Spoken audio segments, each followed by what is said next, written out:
Well, hello there. Thanks for joining me. I am Dr. Jen, and I am so pleased that you've joined me for today's show. Today, we're exploring the location-specific tenancy guidelines for the state of Oklahoma.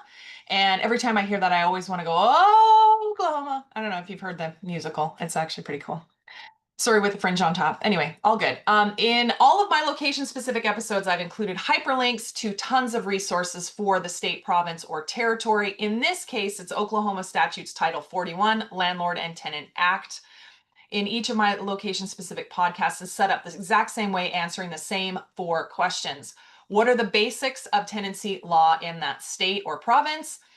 For the landlord and the tenant? What are some of the nuances about that location, especially compared with all of the other locations that I've studied? And what's some guidance about abandoned items left behind by a tenant? And then where to get help in your local area in the state of Oklahoma. Now, I have to tell you, there are more guiding documents than what I'm giving you here. This is just to get you started, but this is not everything. You must do your own due diligence. You've got to do your own research, okay? So you won't know what applies to you in your specific geographic area of your rentals, not where you're located, but where your rentals are located. This episode is not all inclusive. You must research further in your specific area, but this will at least get you started. I got to give a plug today for today's sponsor, Aloha Capital Investments LLC. If you want to support Mike and I and want to see what we're doing as real estate investors, check out alohajv.com. Now, if you're watching this on YouTube at My Life as a Landlord, I'm going to screen share, which is what I always do in my location-specific podcasts. So give me just a sec here to switch the screen share. There we go. All right, so these are the resources. So I'm showing on the screen the Oklahoma Statutes Title 41, Landlord and Tenant for U.S. State of Oklahoma. And there are a number of screens I'm going to go through so you can see how this all works. But remember, all this tenancy law, tenancy code, whatever it is that applies to you in your area, it is a law. So you're going to see a lot of legalese stuff. And so this is the law stuff. Now, this is the one that is very, very legal. Typically, legal aid or another group will make a guide. So that is what we're going to go through a little bit more. But so you have the hyperlink is in the description of this episode, and you'll see this. So tenant at will, termination of tenancy, how this all works, service of notice. It goes on and on. So I'm not going to belabor that. If you want to read the statute 41, Title 41, please do. It is there. So I'm going to actually close this. The next one we have is the Oklahoma Landlord and Tenant Act. Now, this is oklaw.org. This is legal aid in Oklahoma. So, but you've got other locations like Oklahoma City and beyond, Tulsa. You've got to make sure that wherever your rentals are, that you are doing the due diligence in the specific area for your rentals, because there are pockets of little changes in different areas. So you've got to know what's for you. But here is more of the legalese: Residential Landlord Tenant Act, rental agreements, how it all works, damage and security deposits. And then it goes down at the very bottom: eviction for non-payment of rent, forcible entry and detainer act, landlord tenant rights and duties. I'm actually going to switch to that one. And there are quite a bit. So this is oklaw.org. This is legal aid for Oklahoma. Okay, this one, which again, I have all these hyperlinks in the description: landlord and tenant rights and duties. So general information, tenants' rights and duties, rules for the landlord's right to enter the home, how to avoid predatory lease agreements. This is all important, all valid. Lockouts: if you're behind in rent, your landlord must give you at least a 5-day written notice to pay or quit. So in Oklahoma, it's 5 days. So, and here's an interesting thing in Oklahoma. I was looking a lot about public housing. You can be evicted and lose access to public housing for up to 3 years. So you can actually lose your voucher, or what would be equivalent of a Section 8 voucher.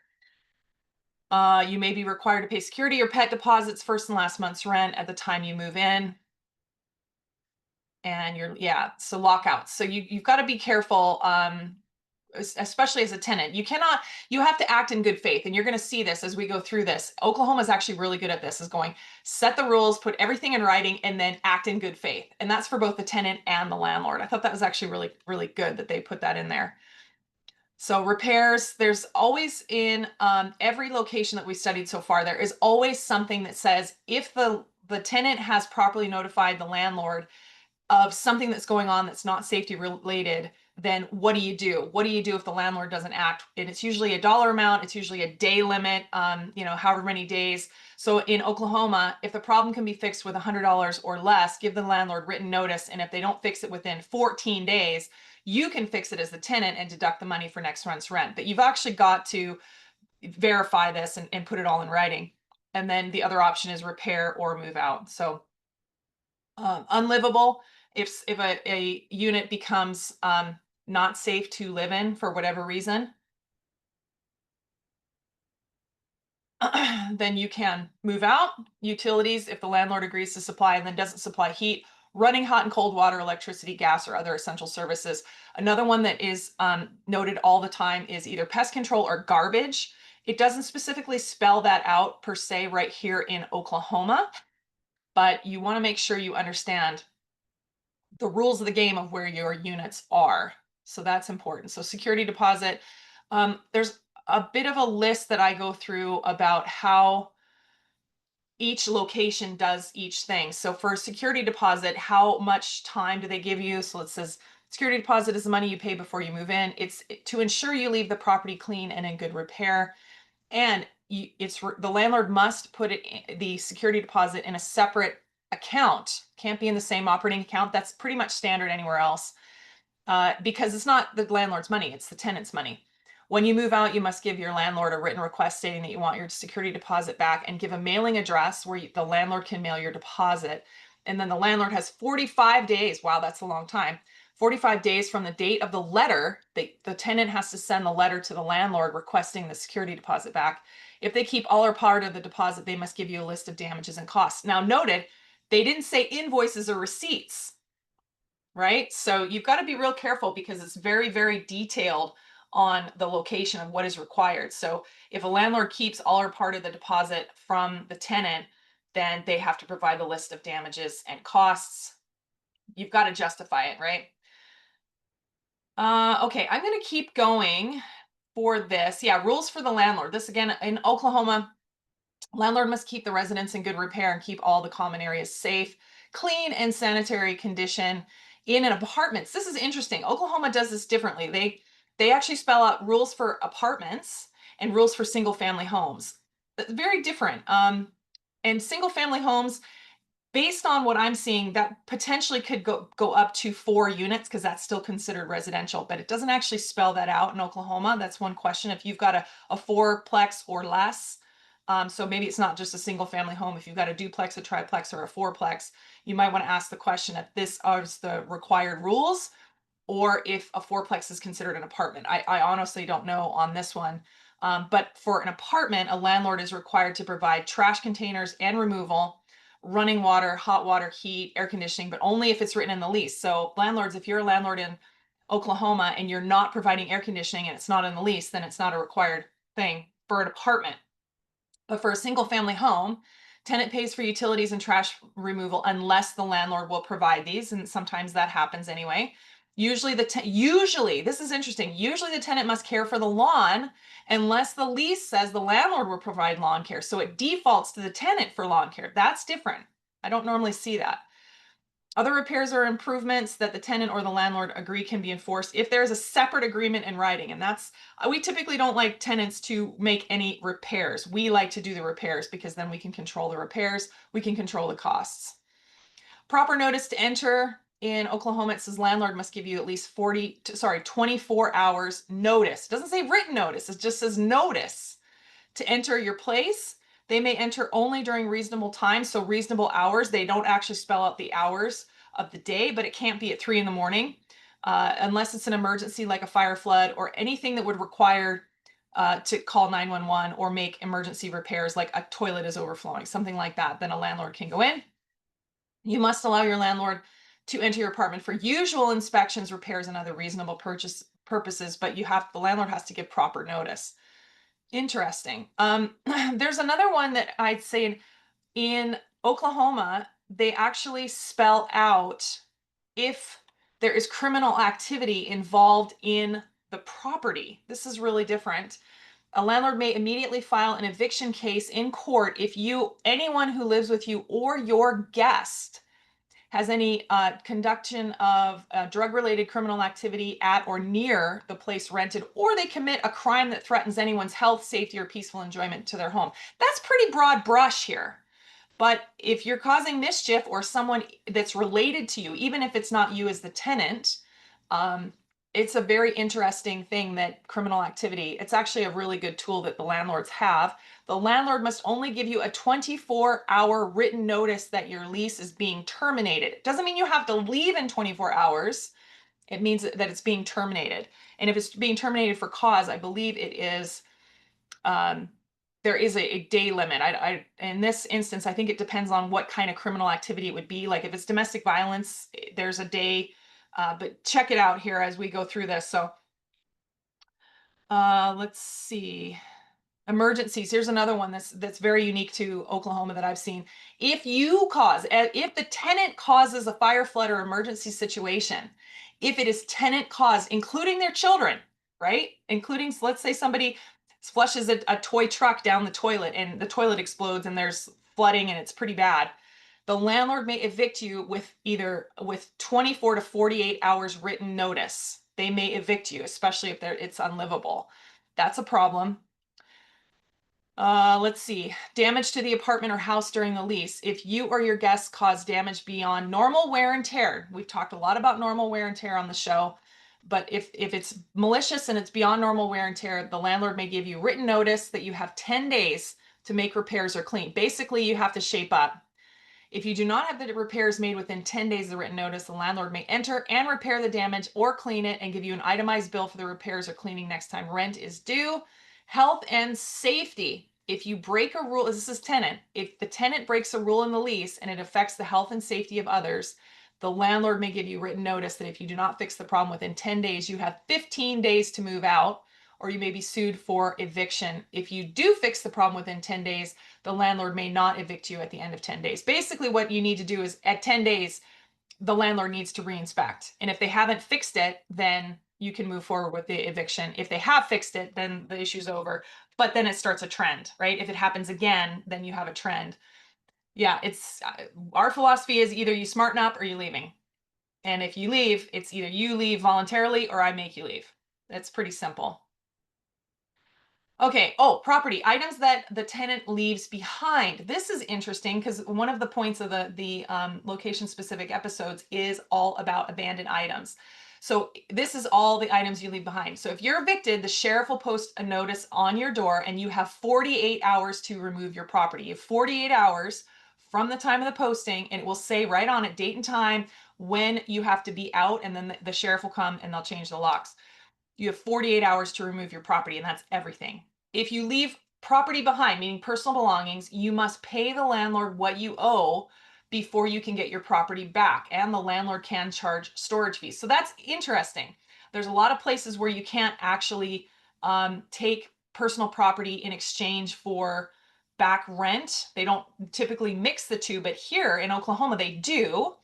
And if the landlord believes the property has no value, it can be thrown away. If the landlord believes that the personal property that was left behind is worth something, they have, again, this is typical with everywhere else. You have to mail notice to the last known address, even if it's the address of the rental, and give you two choices. You can pick up the property before a certain date and pay what you owe, the tenant can pay what they owe, or if they don't pick up the property, the landlord may sell that property, whatever it is of value, and use the money to pay the rent that you owe.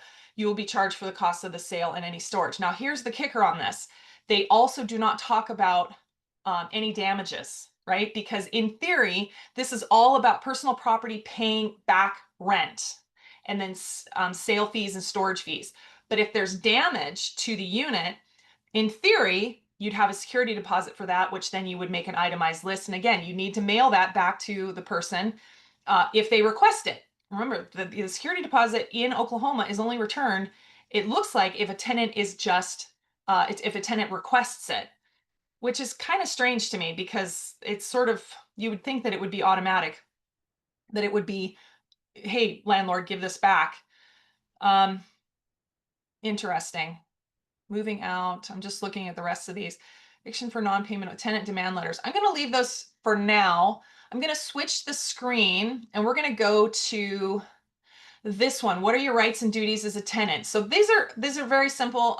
This is very standard. Number one, put it in writing. If you're a tenant and you are in Oklahoma, you put it in writing. You've got to have everything written down. You've got to have a lease. You've got to have a condition inspection. You've got to protect yourself. And number two, you've got to act in good faith. So then it goes through, there's a bunch of frequently asked questions about rights and responsibilities of the tenant. What if I fail to move when the lease is up? Let's see. So in Oklahoma, it looks like that there is, it's an abrupt ending. It doesn't automatically convert to a month-to-month unless it's written in the lease. So if you don't actually non-renew and then it ends abruptly, then and you have a holdover situation, then that could be a problem. You need to be able to get out. Can the landlord deny or terminate a tenancy because of a blind person's guide dog? Ooh, that's a service animal. So of course that talks about the Fair Housing Act. Oh, here's something. This is something that we've actually had on the show about manufacturing of methamphetamines on the property. We've actually had Kathy, oh geez, what's Kathy's last name?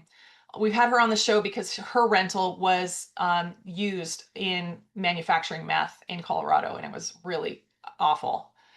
And so they've put this in Oklahoma. It says, if a landlord knows that any part of the dwelling unit was used in the manufacture of methamphetamine, the landlord must disclose this information to a prospective tenant unless the landlord has had the level of contamination checks and it's within the limits allowed. So you have to do a safety check on this one. A landlord also may request a tenant to provide the name, address, and phone number of a person to contact in the event of a tenant's death. This is something that we're seeing more and more, is that you need an emergency contact or a next of kin that would be authorized for the landlord to let this person in and deal with belongings, etc.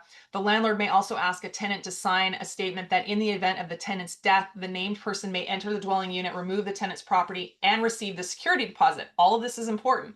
If the landlord does not request this information, that a tenant may still provide the information to the landlord. You want to be really careful about this, because as we have more and more tenants that are aging, maybe they can't afford a care home, maybe they don't want to go into a care home, they are very likely going to expire or deteriorate in their existing unit. And as a landlord in Oklahoma, you want to make sure, or anywhere, you want to make sure you've got some emergency contact folks for your tenants. Okay, I'm just looking. Let me go to the next one. So this one this is the Oklahoma Bar Association, by the way. I switched the websites. We did do Oklahoma Legal Aid. Oklahoma Bar Association has a great a bunch of resources. The first one was the rights as a tenant. Now we're rights as a landlord. So this is okbar.org. And again, the first basic rule, you must act in good faith. Be a good person, be a good human. And so then it goes on and on, talking about safety and health of what the unit would be right in Oklahoma. What is good faith? Tenants' remedies for defective condition of the premises. Do I have duties of notification? Yes, you have to give notification to accept services of the notice. Yeah, if you're going to serve your tenant something, you've got to do that.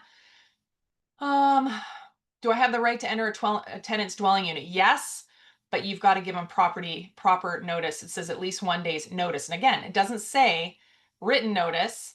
And if you harass your tenant, the tenant may enjoin your actions and recover damages. You cannot abuse the right to entry as a landlord. What if a tenant moves out before the end of the term? This is interesting. So if there's a fixed term, under the law, landlord has an obligation to mitigate the damages. This means that you must use reasonable means to find a new tenant for the balance of the term. If you do not, the lease is considered ended as of the date you have notice of abandonment. Notice of abandonment, and you cannot collect anything from your tenant. So it does not have an escalating clause, meaning let's say the tenant has signed a year lease. 6 months into the lease, they decide they're going to break the lease and they depart. It is not escalated. They do not owe you this. So this is very similar to other locations I've seen as well, where the landlord is locked into a year lease, but the tenant basically is not. Yeah. Am I liable to my tenant for flood damages? Okay, interesting. These are very interesting resources. Let's go to the last one that I have. Tenant demand letters. This is really interesting. So this is oklaw.org. So oklaw, okbar.org, oklaw.org. So now we're back to legal aid. That's all right. So the tenant demand letters that they have in Oklahoma, there's actually quite a bit of information and instructions about this. Oklahoma automated forms. So this actually, let me just click this. If you're watching on YouTube at My Life as a Landlord, it's actually really cool. So we're going to run this without an account. Oh, we have to agree to the privacy terms. Okay. Tenant demand letters. So I've done this before where it's like, okay, I can print my forms later. Oh, you got to choose your avatar. Okay, well, we'll just continue. First thing, okay, I'm not putting all this stuff in, but basically what you can do is you can go in, choose your avatar. All right, I'm over this. All right, we're going to this one. Whoops. We lost it. Hang on just a second. Tenant demand letters. These are good. Let me pull this back over so you can see it. Okay, back to tenant demand letters. Here we go. About these letters, automated forms, when moving in. So the automated forms are here. These are tenant demand letters. The instructions on how to use the forms are there. When moving in, reasonable accommodations for an assistance animal or for medical reasons. And this could be anything from putting in a ramp to, grab bars on the shower, things like that. An assistance animal could be a dog door if they have a service dog, right? Service animal. Let's see. Let me just go in here. Notice of unlawful entry by landlord. Let's just open one of these to see what they look like. Okay, so this one is basically a very it's a template, right? Dear landlord / property manager, my name is, put the tenant name in, I've been living at, you put in the address, and it says basically that this one is that the landlord has been entering unlawfully. And then the certificate of mailing. So hand deliver, standard mail, certified mail. Certified mail is typically the easiest because you can track it. This letter was given to my landlord. Yeah, you always want to have updated contact information. So that's just one thing that if a tenant feels that they're getting harassed. Grievance, request informal formal conference. Now this is something different. I really like this for Oklahoma. I think this is done really well. Request for an informal conference. Basically, if you guys are no longer, if you and your tenant are no longer on speaking terms, you're not texting, you're not emailing, the communication has stopped. This is something official that the tenant can send to the landlord saying, look, I would like to discuss this. I would like to propose the following solution, and invoking the grievance procedure, like to schedule an informer. Yeah. So this is basically reaching out and saying, please, let's talk about this. So these are both, okay, there's two of them here. Request for a grievance hearing. So you've got one that's invoking the grievance procedure, and the second one is a formal, oh, this is formal. Okay, so this one, the top one is informal conference. The second one is a formal grievance hearing. So then you actually file to have a discussion, very likely either in a judge or maybe with an arbitrator. Lease termination with domestic violence. This is very typical for folks if there is a safety issue, almost for any criminal act, but most places spell out in case of domestic violence. This one says sexual violence, stalking. Basically, if the unit is not safe, right? Very interesting. Demand for deposit and unearned rent return. Let's see. This might be the letter that Oklahoma wants the tenant to send to the landlord once they have departed the unit.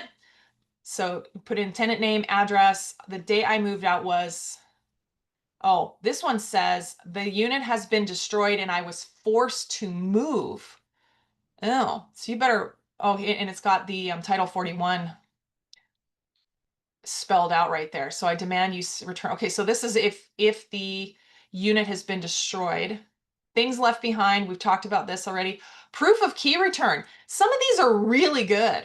Like I don't see anyone else doing this. Proof of key return. This is so it's just a written thing. This is fantastic that it's in here, and it's making sure that you've actually vacated the premises, returned the keys, and honestly, they should add one more line that says, what keys did you return?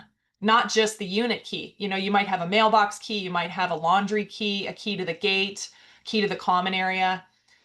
So that would be, yeah. And then, oh, at the bottom, it says the landlord refused to accept the key to the unit upon move out and or refused to sign the form to confirm that the key has been returned.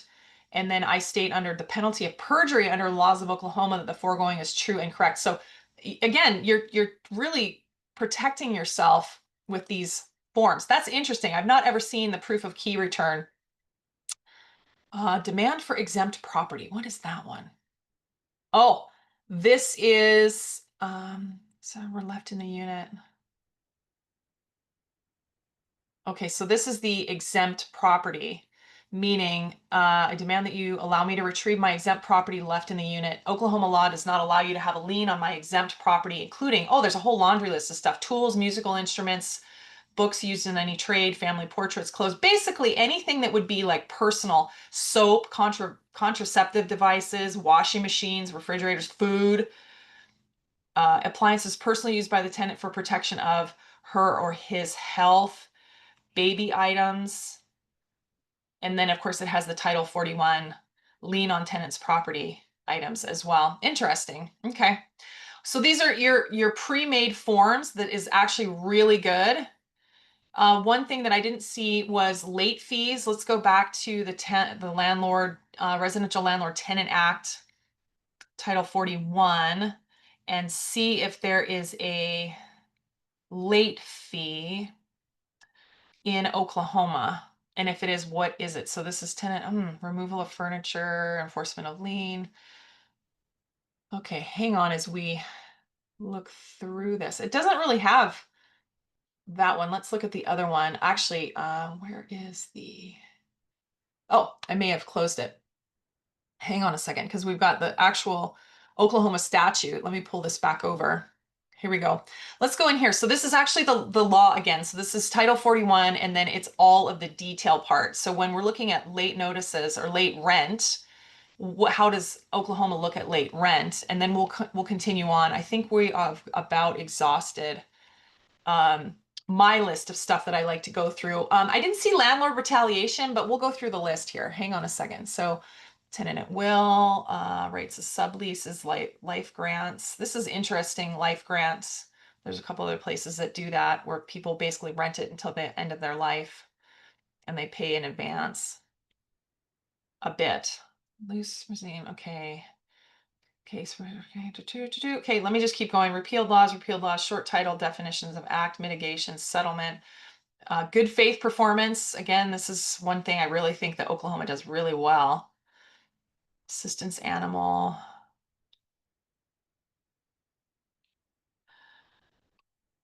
Okay, tenant's use. It doesn't say anything about, oh, death of tenant, disposition of personal property. Okay, so that goes back to having a person that's designated and authorized to go in. Removal of rented furniture. Okay, so it doesn't spell out anything specifically, but there might be something in this. Yeah, okay, we're just gonna call it good. Okay, I'm gonna stop sharing at this point. We're just gonna go back and I'm just gonna go through my little list. So tenant application fee, there's no mention of a tenant application fee of what it is, but typically a tenant would pay for their own credit check, or if there's any fees on that, the landlord could charge them reasonableness. But in Oklahoma, if there's nothing set on it, it's something that I would call legal aid and just say, look, if I've got someone who's interested in one of my units, can I charge them an application fee? And if so, what is it? Because it doesn't appear to be spelled out here. Grace period for late rent without a penalty and the late fee amount doesn't appear to be spelled out. Security deposit method we talked about there. The security deposit can be held. It must be held in a different account than an operating account. Pre-made forms, yes, to an extent. Lease wording and details, yes. I didn't see any pre-made leases for Oklahoma, but that doesn't mean there's not one in there. Pets and animals, do they do pet deposit or pet rent? I didn't see anything pet related at all in this. Also didn't see anything about lead paint in this, which is a federal requirement. Delivery of signed lease required. There's nothing said in there about delivery of signed lease requirement. Condition inspection at move-in. Again, it's a good idea, but it's not spelled out. Standard warning letters or wording, yes. Required maintenance inspections, no. The only wording that they say is usual inspections. So that's interesting. Rent increases. Let's take a look at that. That's an important one that I didn't see about rent increases either. But we do know that the fixed leases in Oklahoma end abruptly. And so I'm assuming that there would be a proper notice period if you're going to extend or create another lease, that you would give the tenant proper notice of a rent increase. It doesn't appear that there is an amount or how often, but of course you can't increase the rent during the period of a fixed lease. Let me just go down here to rent. I'm looking at this. Rent shall be payable, term of tenancy. I'm just back in Title 41 here. Just want to make sure that I'm not missing anything. No, I'm not seeing it, but they do spell out assistance animals. So not pets per se, but assistance animals, yes. Okay, let's keep going. Renter's insurance is not mentioned. A fixed lease does end abruptly, but there's no escalation clause if it ends prematurely. Condition inspection at move out is not required, but to deduct, it sounds like you really need to prove that you've done the walkthrough, and ideally with the tenant. Return of deposit, it's 45 days after the demand letter from the tenant. So the tenant has to demand the security deposit back, and then the landlord has 45 days, which actually seems quite long. Use of the deposit as last month's rent, yes or no? It doesn't appear to be that it would allow that, but it doesn't say necessarily. I didn't see anything about landlord retaliation. Third party for housing disputes. It looks like you go right to court. You go right to court, but it does have a grievance procedure. So there might be a third party aspect in that. And criminal activity, I talked about the criminal activity aspect. We did talk about abandoned items in the state of Oklahoma. Okay, and then the two websites that seem to be the most helpful if you are just a brand new landlord with rentals in Oklahoma, go to oklaw.org or okbar.org. The other thing you can do is you can call either your city hall or your county seat and tell them that you're a brand new landlord in that location, and they can give you guidance in your location. You should do that. You should do that anyway. Okay, I think that wraps up Oklahoma. You've got tons of resources in there, at least gets you started. Please do your own due diligence though. And remember, in each of my location specific podcasts, they're all set up the exact same way, answering 4 questions. What are the basics of tenancy housing law in that location? What are the nuances in that location based on what we've seen in other locations? Some guidance about abandoned items left behind by a tenant, and then where to get help in your local area. This is the same format for every single one of my location-specific podcasts. So if you're interested in another geographic area, you already know how I'm going to do this framework. It's the exact same thing. But again, you've got to do your own due diligence. If you are a brand new landlord in Oklahoma, then please make sure you do several things to set yourself up for success.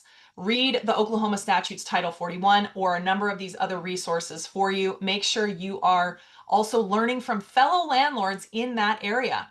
There is very likely local meetups in your city, county, or parish. You can jump on social media and just Google and see if there's groups like a Facebook group, Oklahoma Landlords, Oklahoma Tenancy Law, something like that.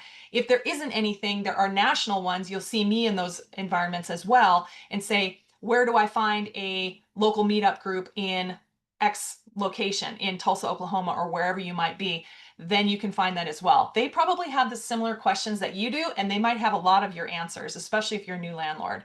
So if you learned something from today's show, please, please, please give me a review on whatever platform you're listening to this on, or you're watching on YouTube at My Life as a Landlord, Apple Podcast, Spotify, YouTube, or maybe you're listening to this at mylifeasalandlord.com.